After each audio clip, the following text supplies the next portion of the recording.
Joining me now, criminal defense attorney and former prosecutor Mark Eiglarsh and criminal rights and defense attorney Andell Brown. Wow.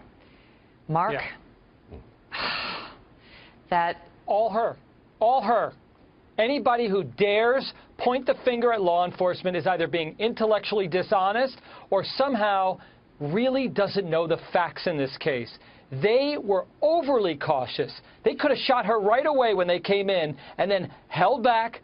6 hours they waited. And when they came in, both with the words that she used, "I will kill you," coupled with the action, not putting down this shotgun, they had to take action. She caused her death. Andell, do you agree? In a situation like this, a picture's worth 1,000 words and a video is priceless.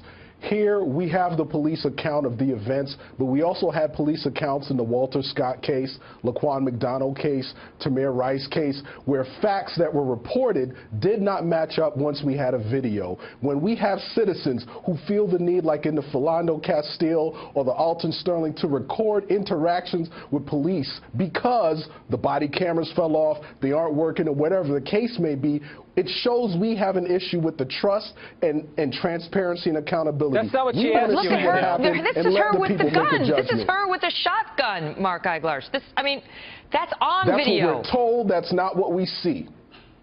What? So what are you suggesting, Andell? Are you going to manufacture facts? What I'm suggesting is in a city like Baltimore that was just rocked with the Freddie Gray, there should be using body cameras in this case. They just got the body cameras a couple of weeks ago. They're implementing that in Baltimore. Well, great. We need to see what happened. That's all I can say. I can't make assumptions like Mark that it's all her without seeing what happened, because I've seen police reports that turned out not to be true once we saw the video. But Mark Eiglarsh, we are seeing. This is video from the moment this went down.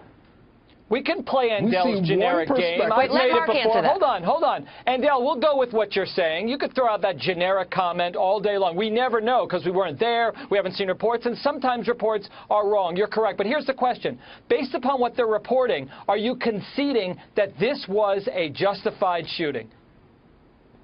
Mark, what I'm saying is I'm not just going to go with what they report. The answer is yes or no.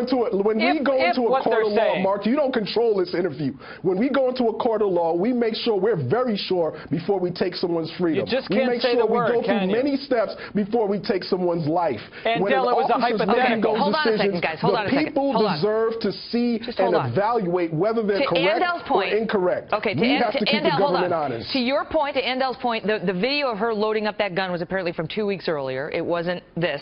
This was 2 weeks earlier. It wasn't in the moment that she had the confrontation with the police, who say she did have the long gun, who you can hear discussing with her son on the video she believes they're trying to kill her. And there's a question about her mental state, Mark. I mean, I don't know whether this woman was okay emotionally or mentally, and the police would not confirm whether she had a history of mental health issues. But here she is, just a couple of weeks earlier when she had the confrontation with police. She was pulled over. She didn't have a license plate. She considered herself a sovereign citizen. She didn't recognize the authority of the U.S. law enforcement agents. She demanded to see their authority cards. And this is a confrontation. This is a piece of tape from back then. Watch. You know they're talking about stealing my vehicle. Hey, Cody, they tell you get out this car or take your seatbelt off. You do not get out this car. Do you understand? You better fight they asses. Fight them. Do you hear me? And they will have to kill me today. No, nobody wants to They kill will you. have to. They will have to in front of my children and everything. While y'all burn in hell. All y'all pigs.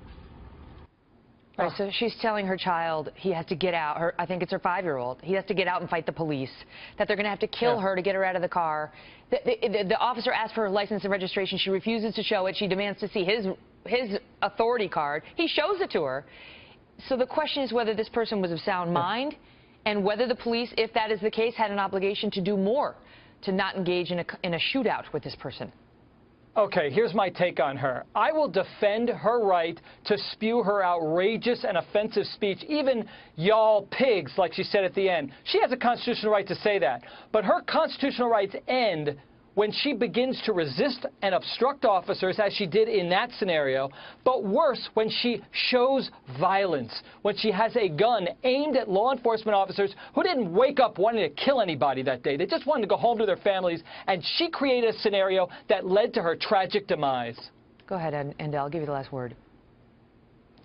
In this circumstance, it is absolutely a tragedy whenever someone loses life or liberty. In this country where life and liberty and the pursuit of happiness are high ideals, we take it very seriously. So I just want to make sure that in every one of these instances, we have the transparency and accountability to keep our government honest, from the cops on the street all the way up to the White House. That's what the people deserve, and that's what we want. Great to see you both. Same here, Megan.